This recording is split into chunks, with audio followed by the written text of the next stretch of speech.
we cannot be more fired up to welcome in the quarterback for the Las Vegas Raiders, Geno Smith. Man, that sounds good to say, man. It feels good. It rolls off the tongue. I like ring it. to it. It does. It sure does. Well, hey, man, first off, congratulations. An exciting day for you, an exciting day for us, an exciting day for the entirety of the Raider Nation. I'll start here. What have the past few weeks been like for you, man? Because we look at the offseason program starts tomorrow. You're here today. Yeah. Obviously, everything that's gone in. Like, what has it been like to be Geno Smith as of late? Man, sticking to the routine, working. I've been training. I've been down there in South Florida working with my trainer, Dr. Reef. He always does a great job with us, and we've been down there getting after it, man. It's been super hot. Man, I've been, I got the six-pack back. I'm feeling stronger than ever. Body's feeling healthy. I'm ready to go. How much of, let's call it, the next portion of time, right, before we really start getting into training camp and all that good stuff, but, like, how much of this is just for you connecting with the new guys? And you said in your press conference, learning names and figuring out who's who. Like, how important is that for you as the quarterback to be like, hey, I know all 90 guys on this roster? I mean, that's the important part of these next few months is to, really get acclimated with the guys. Really get to meet all my teammates, hit the field with them, get to throw to Jacoby and Trey and Brock and, just all the guys that we got on the team. And, for them to also see me and see what I'm about and for us to start to build this team. Like I said, it's exciting times, but it's time to work.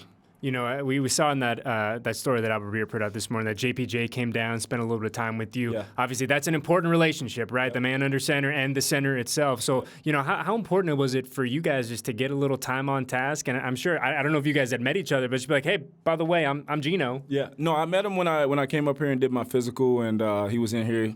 I love it. He was in here getting his workout in and, getting ready for the season and getting ready for OTAs. And then, when I got an opportunity to talk to him and he came down to Florida, we got on the field, we got some snaps. We're talking protections. We went out to dinner, had a nice dinner and, really just got to meet the man and get to know him as a person. And, he's a really special guy already, I can tell. I'm looking forward to working with him. Did he give you a hard time for not going to Oregon? He didn't.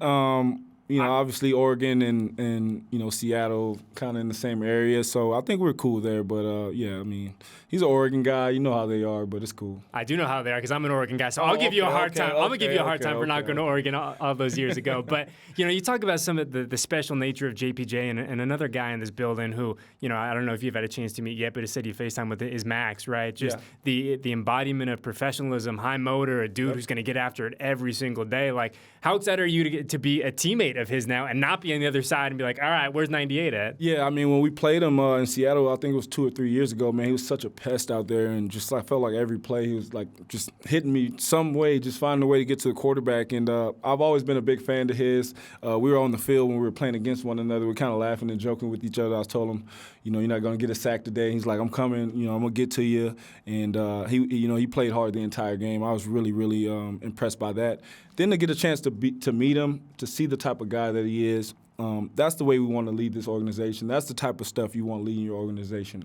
A guy who's going to work and going to play hard, be a professional, do all the right things, set the example, set the tone for the other guys, for the young guys. And, when you got a guy like Maxx, sky's the limit. That's the way I see it. We've heard so much over the past couple weeks, about your accuracy, the understanding of the game between the years. But, like, what's the portion of your game that we haven't talked enough about? Like, what's one of the things that you're really proud of? Like, hey, man, I can do this, that, and the other, but don't sleep on this portion of my game. Yeah, I think the one thing that I don't like is that people try to use my age as a negative thing, but, I've gained a lot of wisdom, but I'm also still very strong and fast. And, if you want to get these young 24-year-olds, 23-year-olds out there on the field and work with me, we'll see who's faster and who's stronger. But, I'm still athletic. I can still move. I'm still mobile. I believe that, I've continued to get, faster and stronger throughout my career. And I'm in a really good spot here at 34, be 35 this year, but I still feel like I'm 21. And, people will see that when they get to see me on the field. They'll see I'm quick twitch, I can move, I can play all the positions, but I'm just a quarterback. Pete talked about he's talked about it a lot, but he brought it up again today. Just the experience that you gain from sitting in that number 2 chair, and you talked about being that second coach for Russ or whoever it was when you were waiting for your turn. Yeah. When you zoom out now and you kind of look at that experience of having to wait, of having to be ready to go at a moment's notice, like what do you take away from those times? Yeah, I gained patience, something that I never really had in my life. I gained perspective. You go from I had never been, a second string quarterback, or I'd never not played. I mean, my entire life, from the time I was 11 years old, I was a 4-year starter in high school, 4-year starter in college, started out the gate in the NFL, and then you take a seat back, and it was all new to me. And at first, I resented it. I hated it. I still hate those times, but I had to go through it in order to get to this point. And I thank God he makes no mistakes, and so I'm happy with it. You talked about, your dude who's been in the NFL now for a minute, you're going to turn 35 this year. At this point in your professional life, at this point in your personal life, like, how important was it to have a clear vision for what this chapter is going to look like? We heard from Pete, we've heard from Spite that, you mentioned Tom Brady being involved in this process too. Like, to have that clarity of, like, this is what it's going to look like, this is what we need you to do. Like, how valuable is that for you at this juncture? It's extremely valuable for everyone, not just myself, for guys to understand, that everyone on the team has a role. And we've got to be excellent in our roles. I took that, head on when I was the backup. Like, let me be the best that I can be for the starting quarterback. Let me give him everything that he needs to go out there and be successful. And that includes competing with him and trying to be better with him at practice. That's something, Russ and I, we always competed. And I thought it made, both of us better. And once you have clarity, and you can set the vision, you can set the direction, then everyone can start moving in that direction. And there should be no misunderstandings. There should be, no gray area. And I believe that, once everything's black and white and set in stone, you can start to, get things rolling. I think that's what's happening here. I really see that. Pete talked about it, and obviously he talked about it as well, just the importance of that relationship in all of this coming to fruition. We've heard so much. Pete's talked so glowingly about you, and obviously you've talked about what Pete has meant to you in your professional and personal life too. But, like, how rare is it at this point in the NFL, when you guys are all pros, to have a relationship like the one you have with Pete? I would say it's extremely rare. I would say, and it's not just my relationship with Pete. You can see the relationship Pete has with all of the guys that he's coached, from Marshawn Lynch to Doug Baldwin to Richard Sherman. I mean, just all those guys. And you could see when Coach Carroll was in Seattle, they all wanted to come back and just help the program, because that's the type of coach that he was. He was a very helping guy. And he's the same guy every day. That's what I love about Pete. He's bringing so much energy.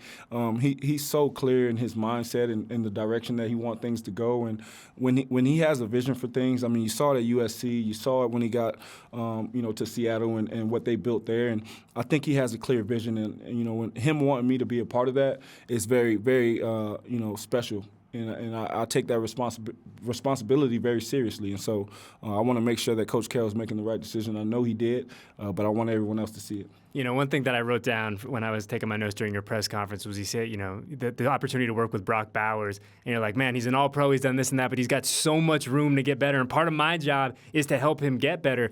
What a unique situation it is for the quarterback to come in, one of the youngest guys on the roster, has established himself as one of the premier tight ends, one of the best guys at his position. Like, How excited are you to kind of not only work with Brock, but, like you said, hopefully take this thing from here and even get it a level higher?